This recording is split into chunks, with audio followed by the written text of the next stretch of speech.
Hello అండి, అందరికీ నమస్తే. నిన్న విశాఖ నగరంలో వైఎస్ జగన్మోహన్ రెడ్డి గారు చేసినటువంటి జగన్ నాటకాన్ని ప్రతి ఒక్కరు కూడా చూశారు.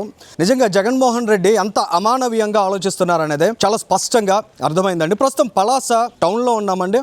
ఇక్కడ పశువుల కాపరి, గొర్రెల కాపరి ఎవరైతే దానయ్య ఉన్నారో, దుబ్బా దానయ్య, ఆయన ఇంటి దగ్గరికి వచ్చాం. ఎంత కడు పేదరికంలో ఉన్నటువంటి కుటుంబం అది. వారికి ఏ విధమైనటువంటి అవగాహన లేదు, పూర్తి స్థాయి పేదరికంలో ఉన్నటువంటి పరిస్థితి.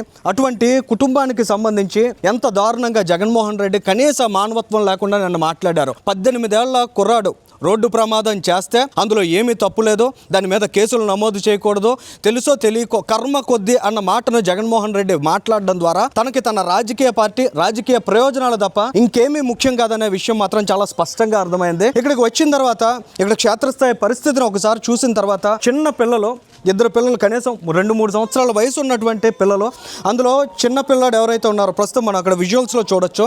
ఆ పిల్లాడు ఏడుస్తున్నటువంటి పిల్లాడు జ్వరంతో బాధపడుతున్నాడు. ఆ పిల్లాడికి బ్రెడ్ తీసుకురావడానికనే ఆ తండ్రి, గొర్రెలు కాసుకునేటువంటి ఆ తండ్రి ఆ పిల్లాడి కోసం బ్రెడ్ పట్టుకుని వస్తూ ఉండగా బైక్ తోటి గుద్దేశాడు. సీదిరి అప్పలరాజు చిన్న కొడుకు సీదిరి ఆరవ్.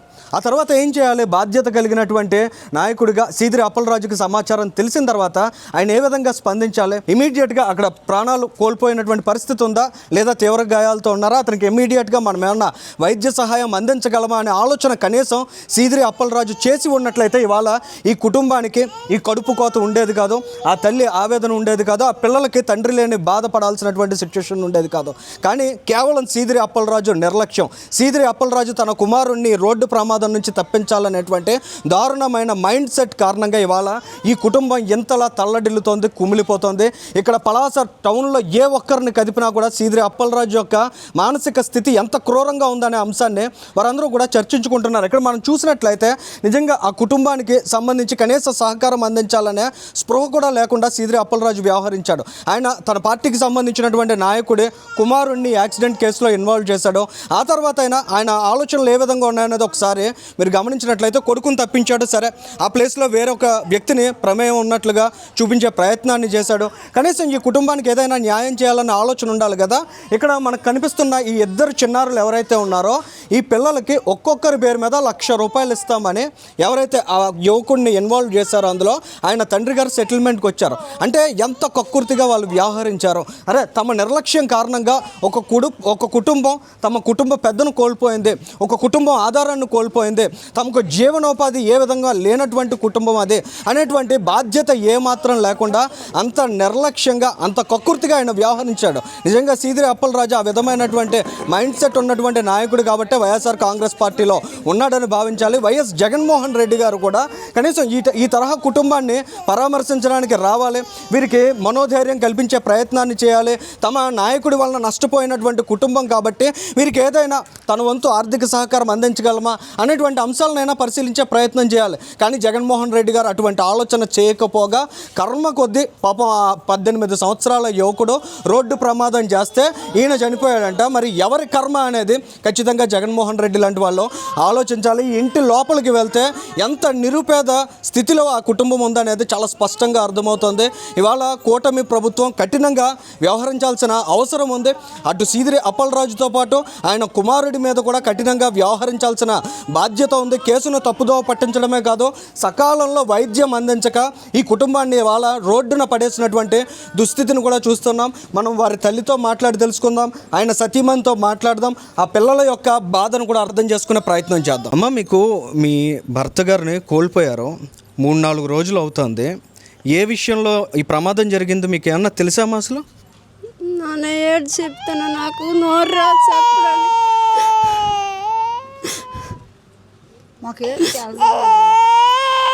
మా ఆయన రోజు మా అందరి కానీ అనంగా వస్తుంది, ఆ రోజు అనంగా వచ్చేసాడు. తర్వాత బండి గుద్దేసింది అనేసి అంటున్నాడు. మరి నాకు అంత తప్ప నాకు ఏడు తెలియదు.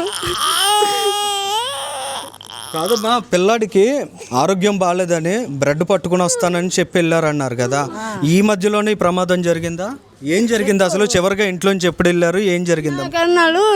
ఈరోజు పిల్లడికి మందులు లేవు కదా, మందులు పెట్టుకొని వస్తాననేసి అన్నాడు. అన్న తర్వాత మరి ఏటైందో మన జరిగిందో నాకు తెలియదు. ఈదోళ్ళు వచ్చి నాకు చెప్పగానే పడుకోబడిపోయింది, ఈదోళ్ళు రాక చెప్పగానే నాకు తెలిసింది, అంత తప్ప నాకు ఏడు తెలియదు. ఇప్పుడు ఏంటమ్మా ఆయన్ని కోల్పోయారు మీరు, ఇప్పటి వరకు ఆయనే కదా మీకు ఆధారం, ఆయనలే. వాళ్ళు తెస్తే ఇస్తే మేము తిన్నాము, మేము బయటకి అక్కడ కూలికి వెళ్ళాను.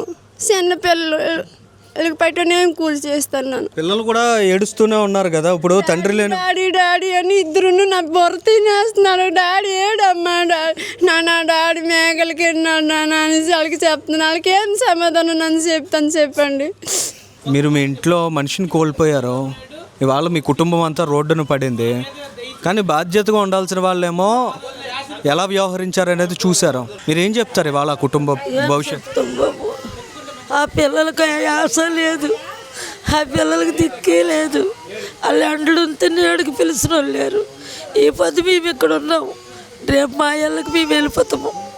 ఆ పిల్లలు గోస పెడుతున్నారు, వాళ్ళు స్రవులకు తగులుతుంది, వాళ్ళు గోలు గోలు గోలు గోలు పెడుతున్నారు. నాన్న నాన్న నాన్నని పచ్చులు అయిపోతున్నారు ఆ పిల్లలు. ఇల్లు అద్దె నెలకి 3,000 కట్టుకోవాలి. ఎక్కడి నుంచి తెచ్చి కడతారు వాళ్ళు? ఎటు నుంచి తెస్తే కట్టడు, బియ్యం తెస్తే దప్పి చేసుకుంటారు. ఒకరి దగ్గర కంబర్తనం అన్నాడు, కంబర్తనం ఉంటే వాళ్ళకి పెంచినాడు. వాళ్ళు ఎంతో అంత ఇస్తే అదే వాళ్ళకి ఆధారం అయ్యేది, లేకపోతే ఎక్కడ వాళ్ళకి ఆధారం? వాళ్ళకి తల్లిదండ్రులు చూసినారు, వాళ్ళకాడ కంబర్తనం ఉంటే ఒంటి మీద గొడ్డేసోళ్ళు, పిల్లలకి ఇంకా బియ్యం ఇచ్చారు, తిండికి కోట బియ్యం దొరికితే ఇచ్చారు. ఇప్పుడు అవులు ఇస్తారు చెప్పు. ఇప్పుడు ఆ పిల్లలకు పట్టుకుని ఎటు వెళ్ళలేదు, ఆ పిల్లలకి ఎత్తుకుంటుంది, ఎటు కూలికి వెళ్తుంది. ఇప్పుడు మరి జగన్మోహన్ రెడ్డి 18 సంవత్సరాల వయసున్న పిల్లాడు యాక్సిడెంట్ చేశాడు, తప్పేముంది అన్నట్టు మాట్లాడాడు ఆయన. మరి ఇక్కడ చిన్న చిన్న పిల్లలు 4 సంవత్సరాలు 1.5 వయసు పిల్లలు, మరి వాళ్ళు స్రవులకు తగులుతుంది, వాళ్ళు సాకు మౌలకు తగులుతుంది. వాళ్ళు గోలు పెట్టినట్టు వాళ్ళు అయ్యిన ఆయన అమ్మ నాయన గోలు పెట్టరా, గోలు గోలు గోలు గోలు పెట్టరా బాబు చెప్పు. నువ్వేళం కాసినవు, ఆ అమ్మాలకి కాసి, మీరు డబ్బు ఉన్నది ధనం ఉన్నది మీరు కాసినారు, దూది పరుపులలో మీరు ఎట్టినారు. మేము కూడి కూర లేని వాళ్ళం కదా, మేము కిందనే పడుకుంటాం కదా, కూలి చేసేనే తింటాం. మీరు నెయ్యి కూడి తింటే మేము పక్కలకి ఎంచేనే తినమా, పెంచుకోమా? వాళ్ళ 4 అక్షరాలు చదివితే కంపర్తనం ఉండేది పెంచరా, అలా అమ్మకి వెళ్ళడానికి రేట్ చేస్తాం. అలా మాట్లాడచ్చా? జగన్ లాంటి వాళ్ళు, మా ముఖ్యమంత్రిగా పనిచేసే నాయకుడు అలా మాట్లాడచ్చా? ఒక కుటుంబం ఒక మనిషిని ఆధారాన్ని కోల్పోయింది, కనీసం మానవత్వం లేకుండా అలా మాట్లాడిన మాటలు మీకు తెలిసాక ఎలా అనిపించింది మీకు? అలా మాట్లాడలేదు బాబు. మీ పిల్లలకు మీకు ముద్దు దాచుకున్నారు, మరి వాళ్ళ పిల్లలు కవులు దోస్తారు చెప్పండి. ఇప్పుడు వాళ్ళ ఆయన ఉన్నాడు దోస్తాడా? వాళ్ళ కవులు ఉన్నారు దోస్తారు చెప్పండి. వాళ్ళకి ఆకలి ఆకలి తవులాడతారు చెప్పండి. ఈ పొద్దు అయితే నీకు 10 రూపాయలు ఇస్తావు, ఎంత బాబు కొనుక్కోయండి అని. రేపు అవులు ఇస్తారా 10 రూపాయలు వాళ్ళకి చెప్పండి. హలో లచ్చన గోలు గోలు గోలు గోలు అవుతారు. వాళ్ళు ఉసిరి తగలదా చెప్పండి, వాళ్ళ గోసు తగలదా చెప్పండి.